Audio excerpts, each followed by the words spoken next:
नागरिकांच्या प्रलंबित मूलभूत समस्यांबाबत वारंवार पाठपुरावा करूनही प्रशासनाकडून ठोस कार्यवाही होत नसल्यामुळे गुरुवारी शिवसेना उद्धव बाळासाहेब ठाकरे पक्षाच्या वतीने MIDC महापे कार्यालयावर ठिय्या आंदोलन करण्यात आले।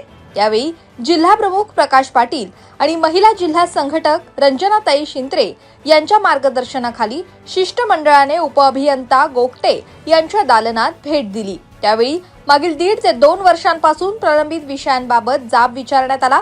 समाधानकारक उत्तर न मिळाल्याने उपजिल्हा प्रमुख तथा ऐरोली विधानसभा शहर प्रमुख महेश कोटीवाले आणि उपशहर प्रमुख सिद्धराम शिलवंत यांनी दालनातच जमिनीवर बसून ठिय्या आंदोलन सुरू केले आणि मागण्या ठेवण्यात आल्यात।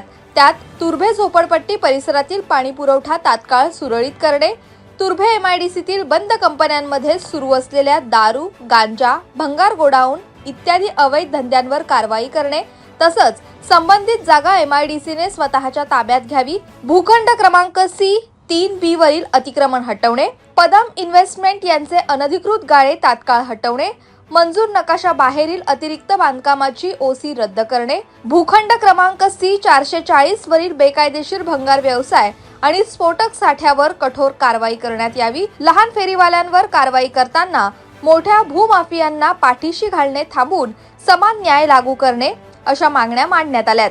यावर प्रशासनाने लेखी उत्तर देत त्यात पदम इन्व्हेस्टमेंटला MRTP अंतर्गत नोटीस देण्यात आली असून 32 दिवसांची मुदत देण्यात आली आहे। मुदतीत अतिक्रमण न हटवल्यास तात्काळ कारवाई होईल। C440 भूखंडावरील अनधिकृत भंगार व्यवसायावर कारवाई केली जाईल।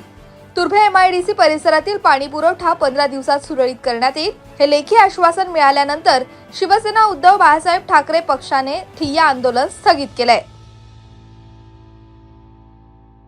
संबंधपूर्ण झोपडपट्टी परिसरामध्ये पाणी पुरवठा केला जातो, वेळेत दिला जात नाही। वेळेवरती पाणी पुरवठा लोकांना द्यावं या प्रकारचं एक निवेदन केलं होतं, त्यांनी आम्हाला देखील दिले। दुसरा महत्त्वाचा जो विषय आहे की डम्पिंगची असलेली मालकीची जागा म्हणजे महापालिकेची जी जागा आहे त्या जागेवरती एखाद्या कंपनीवाल्याने, पदम म्हणून जी कंपनी आहे त्यांनी तो अतिक्रमण केलेला आहे। तो अतिक्रमण गेल्या असताना देखील महापालिकेचे अधिकारी देखील तिथे लक्ष देत नाहीत, MIDC वाले देखील लक्ष देत नाहीत। आम्ही गेल्या 1.5 वर्षापासून आमचे उपशहर प्रमुख सिद्धराम शिलवंत यांनी पाठपुरावा केलेला आहे।